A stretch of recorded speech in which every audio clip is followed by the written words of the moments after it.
Hello friends, my name is Kajal और आप सभी का स्वागत है मेरे चैनल पर।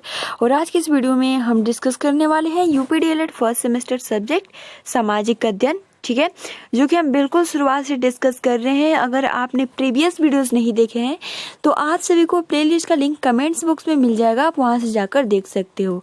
और आज का जो हमारा टॉपिक है वो है सब्जेक्ट जो आपका सब्जेक्ट सामाजिक अध्ययन है। इसमें चैप्टर जो है बहुत ही महत्वपूर्ण है, वैदिक काल यानी पूर्व एवं उत्तर वैदिक काल क्या है, इसके बारे में आज की इस वीडियो में हम डिस्कस करेंगे। ठीक है फ्रेंड्स, तो चलिए शुरू करते हैं। वीडियो को लाइक कर दीजिए और अपने फ्रेंड्स मित्र को शेयर कर दीजिए।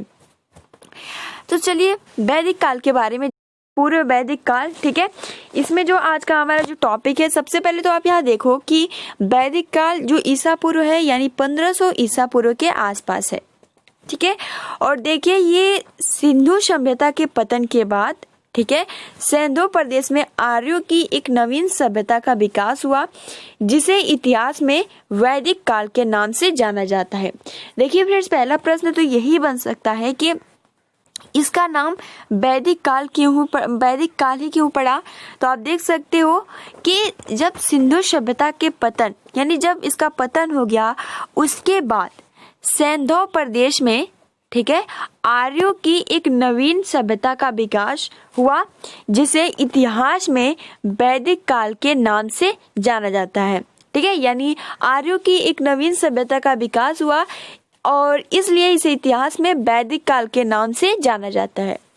वैदिक काल अथवा वैदिक सभ्यता की विवेचना के आधार पर वेद है, ठीक है, और वैदिक सभ्यता के निर्माता जो थे वो आर्य थे। ऐसे प्रश्न बार बार पूछ लिया जाता है कि वैदिक सभ्यता के निर्माता कौन है। तो वैदिक सभ्यता के जो निर्माता है वो आर्य थे और आर्यों को विश्व की सर्वश्रेष्ठ सुसंस्कृत जाति माना जाता है। देखिए सबसे महत्वपूर्ण ये लाइन है, ठीक है। और आप सभी को बता दूं कि आर्य का जो अर्थ होता है वो श्रेष्ठ होता है, ठीक है। तो आर्यों को विश्व की सर्वश्रेष्ठ एवं सुसंस्कृत जाति माना जाता है। तो ये बहुत ही महत्वपूर्ण पॉइंट्स है। प्रशिक्षु के लिए यह जानना आवश्यक है कि आर्यों ने जिन नैतिक मूल्यों की स्थापना की वे आज भी जीवन के आदर्श माने जाते हैं। आर्यों की श्रेष्ठता का अनुमान इसी बात से लगाया जाता है कि विश्व की प्रत्येक जाति को अपने को आर्यों का वंशज बताती थी और इस बात का दावा करती थी कि उन्हीं का देश आर्यों का निवास स्थान था। तो सबसे महत्वपूर्ण यहाँ क्या कह रहा है कि आर्यों ने जिन नैतिक मूल्यों की स्थापना की वे आज भी जीवन के आदर्श माने जाते हैं और आर्यों की श्रेष्ठता का अनुमान इसी बात से लगाया जाता है कि विश्व की प्रत्येक जाति यानी जितनी भी जाति है, ठीक है, वो अपने को आर्यों का वंशज बताती थी। उनका कहना था कि हम जो है वो आर्यों के वंशज है। आप सोच सकते हो कि कितना, मतलब कि वहाँ श्रेष्ठ माना जाता था आर्यों को। फिर क्या हुआ कि इस बात का दावा करते हैं कि उन्हीं का देश आर्यों का निवास स्थान था, ठीक है। अब देखिए सबसे महत्वपूर्ण यानी प्रशिक्षु आर्यों के बारे में चर्चा करने के बाद स्वयं भी बताया कि आर्यों का जो रंग था वो कैसा था। तो गोरा था, कद लंबा और ललाट उन्नत और नाक लंबी तथा जो शरीर थी वो हष्ट पुष्ट थी। और आर्यों का प्रमुख कृषि एवं पशुपालन था, यानी जो प्रमुख पेशा था वो कृषि पशुपालन था तथा इनकी प्रमुख आदत जो थी वो थी भ्रमणशील जीवन व्यतीत करना। तो फ्रेंड्स यहाँ बहुत ही महत्वपूर्ण लाइंस है, 2 पॉइंट्स है। सबसे पहले तो प्रश्न यही बन सकता है कि जो आर्यों का रंग रूप, ठीक है, यानी उनका जो आकार वो कैसा था। तो जो उनका आकार था वो बहुत ही मतलब अच्छा था और गोरा था, ठीक है, जो उनका कद था वो भी लंबा था। तो ये उनकी पहचान हो गया। अब देखिए यहाँ पे जो उनका आर्यों का प्रमुख जो पेशा था वो क्या था, तो कृषि एवं पशुपालन था, ठीक है। और इनका जो सबसे प्रमुख आदत जो था वो था भ्रमणशील जीवन व्यतीत करना था, ठीक है, भ्रमणशील जीवन व्यतीत करना। ये आपको लाइन क्लियर हो गया। अब देखिए आर्यों के बारे में कुछ और भी जानकारी ले लेते हैं। तो देखिए आर्यों के मूल निवास स्थान के विषय में विद्वान एक मत नहीं है, यानी आर्यों का कोई एक मूल निवास स्थान है, इसके बारे में विद्वानों ने बहुत अलग अलग मत दिए हैं। ठीक है, आर्यों का मूल स्थान कहाँ था और वे भारत में किस ओर से प्रविष्ट हुए, यह एक अत्यंत जटिल प्रश्न है जिसका सही उत्तर देना बहुत ही कठिन है। ठीक है, क्योंकि हमने पहले ही डिस्कस किया कि उनमें विद्वान जो थे वो एक मत नहीं था कि जो उनका निवास स्थान था कहाँ था। तो इसका क्वेश्चन कि वो कहाँ से आए थे, भारत में किस तरीके से आए थे, ये क्वेश्चन का आंसर बहुत ही देना कठिन है। इस संबंध में देखिए, सबसे महत्वपूर्ण राइटर यानी स्मिथ महोदय का कथन उचित ही प्रतीत होता है कि आर्यों के मूल स्थान अथवा निवास स्थान की विवेचना जानबूझकर नहीं की गई है।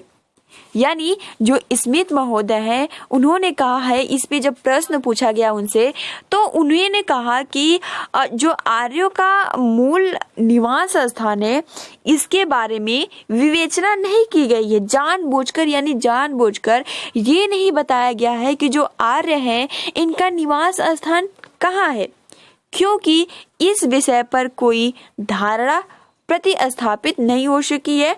तो ये आपके स्मिथ महोदय जी का कथन है कि आर्यों के मूल स्थान अथवा निवास स्थान की विवेचना जानबूझकर नहीं की गई है।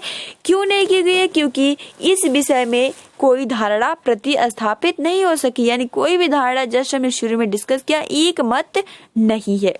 ठीक है फ्रेंड, अब देखिए आगे दिए तो स्मिथ महोदय, देखिए फ्रेंड्स ऐसा जो प्रश्न होता है स्टेटमेंट से रिलेटेड ये ऑब्जेक्टिव में पूछे जाते हैं और अनेक विद्वान एवं इतिहासकार निरंतर प्रयासरत है और अपनी तर्कपूर्ण बुद्धि के बल पर भाषा विज्ञान, कल्पना शक्ति, शब्दार्थ, भाषा विज्ञान, पुरातत्वों का निरीक्षण तथा जातीय विशेषताओं का गहन अध्ययन करने के पश्चात विद्वानों ने आर्यों के मूल निवास के सिद्धांत में निम्नलिखित सिद्धांतों का प्रतिपादन किया है।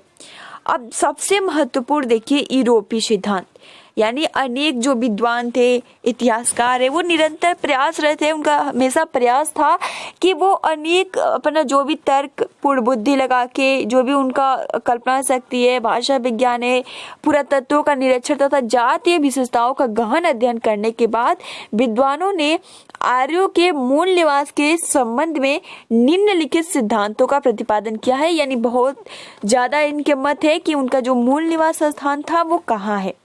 तो सबसे पहले तो हम देखते हैं यूरोपीय सिद्धांत। यूरोपीय सिद्धांत क्या है? तो देखिए यूरोपीय सिद्धांत का प्रतिपादन सन 1786 ईस्वी में सर विलियम जोन्स ने किया है। सबसे महत्वपूर्ण लाइन है, ठीक है। जो यूरोपीय सिद्धांत है इसका जो प्रतिपादन किया है वो 1786 ईस्वी में सर विलियम जोन्स ने किया है। उन्होंने इस तथ्य की खोज की कि भारतीय आर्यों की संस्कृत भाषा के अनेक शब्द यूनानी आर्यों की भाषा से मिलते जुलते थे। यानी जो इन्होंने बोला कि जो आर्य थे इनका जो मूल निवास स्थान था वो यूरोपीय, यानी जो उनका जो संस्कृति थी वो यूरोपीय यूनानी आर्यों से मिलता जुलता था। तो जो इसका प्रतिपादन किए थे वो 1786 ईस्वी में किसने किया था? तो विलियम जोन्स ने किया था।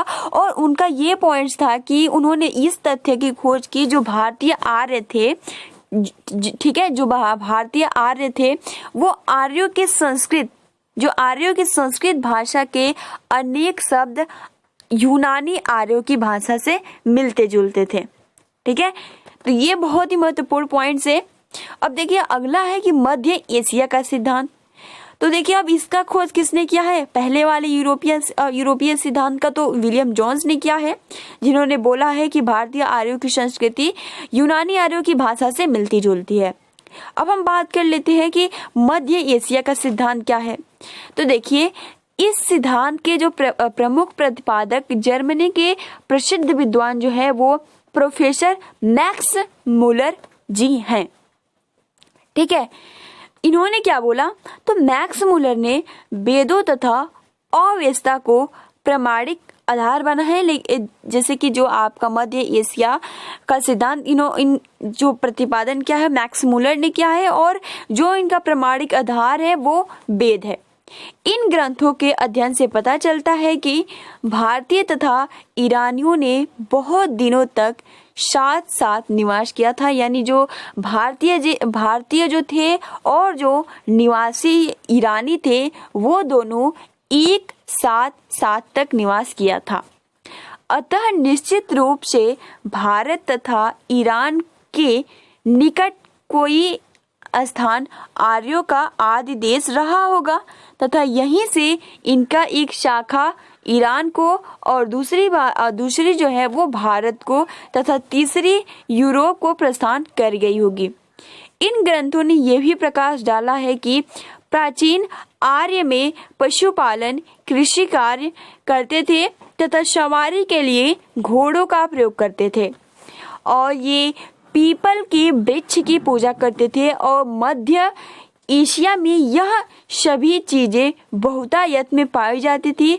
अतः मध्य एशिया ही आर्यों का निवास स्थान रहा होगा। तो देखिए जो मैक्स मूलर जी हैं, ठीक है, अभी हमने यूरोपीय सिद्धांत पढ़ा जिसमें विलियम जोन्स ने क्या बोला था कि जो भारतीय आर्यों की संस्कृति है वो यूनानी संस्कृतियों से काफी मिलती जुलती है। तो उसने कह दिया यूरोपीय सिद्धांत। अब जो दूसरे विद्वान है उनका नाम है मैक्स मूलर। तो ये क्या कहते हैं कि जो आर्य थे उनका जो मूल निवास स्थान है वो मध्य एशिया का सिद्धांत है।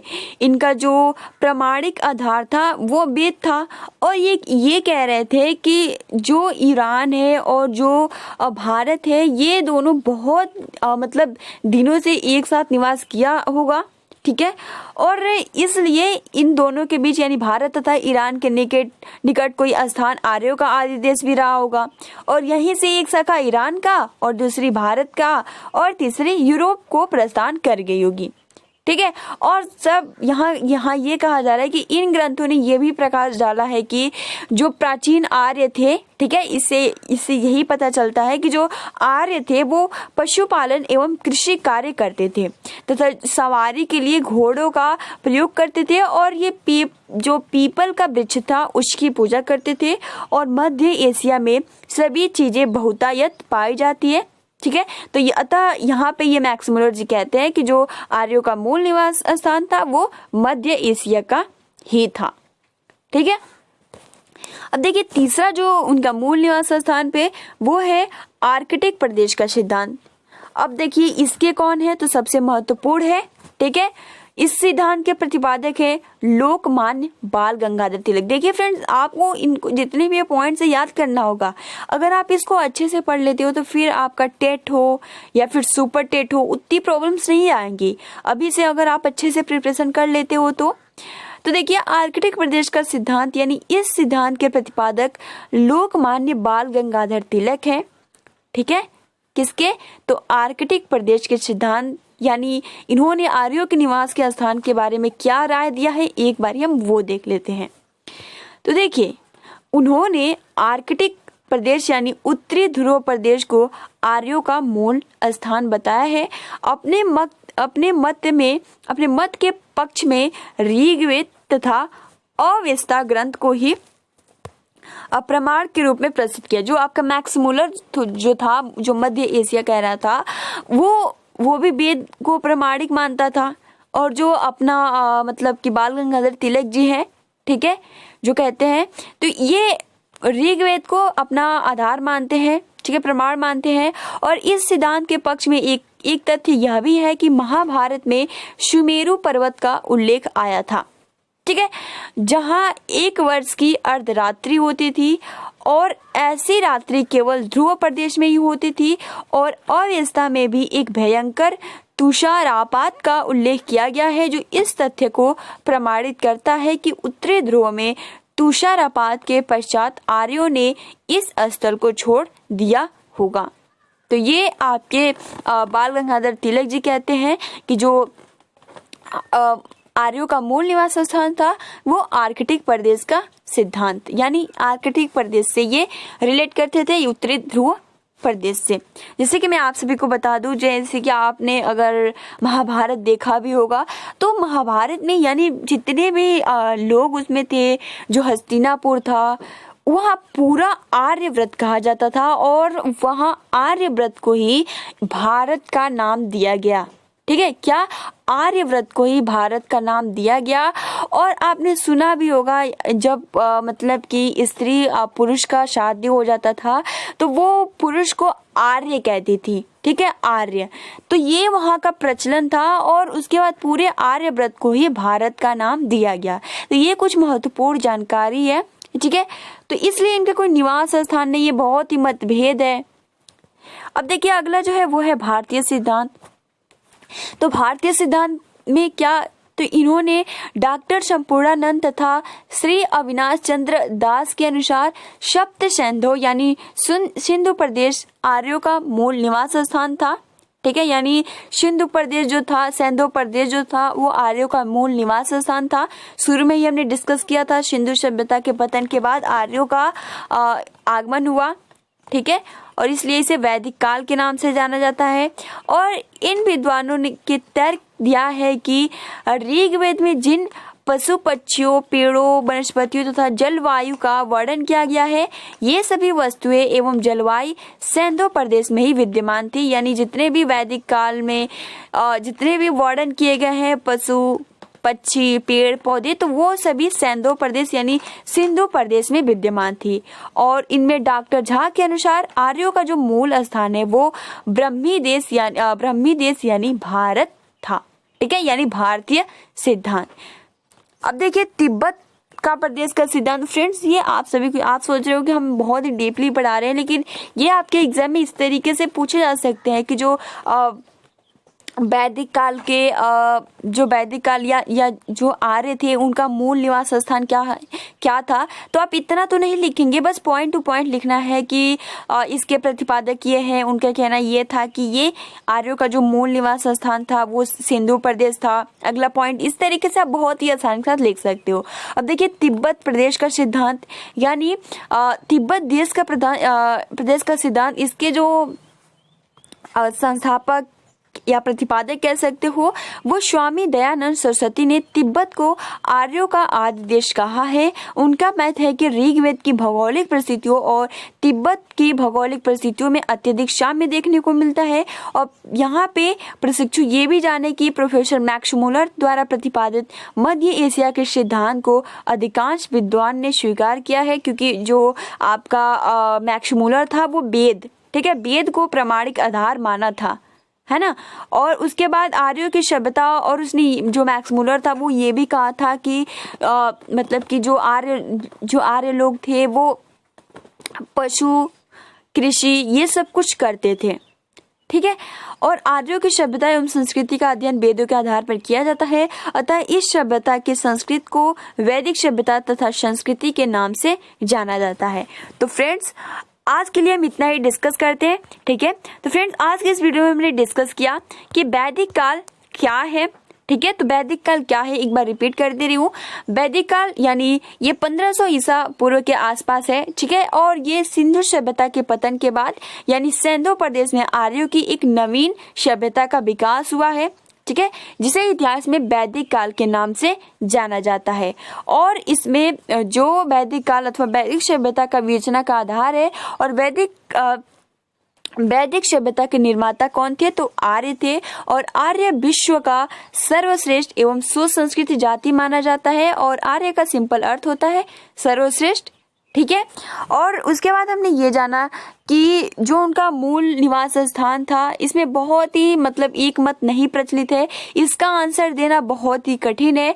और जो आर्यों का रंग रूप था वो गोरा था। ठीक है, और आर्यों का जो प्रमुख पेशा था वो कृषि एवं पशुपालन करना था। अब इसी के आधार पर बहुत सारे विद्वानों के मत है। ठीक है, और इसमें स्मिथ महोदय का कहना है कि आर्यों के मूल स्थान अथवा निवास स्थान की विवेचना जानबूझकर नहीं की गई है, क्योंकि इस विषय में कोई धारणा प्रतिस्थापित नहीं हो सकी है। ठीक है, जिसमें सबसे पहले यूरोपीय सिद्धांत आया था। तो यूरोपीय सिद्धांत में आपके सर विलियम जोन्स आ जाते थे।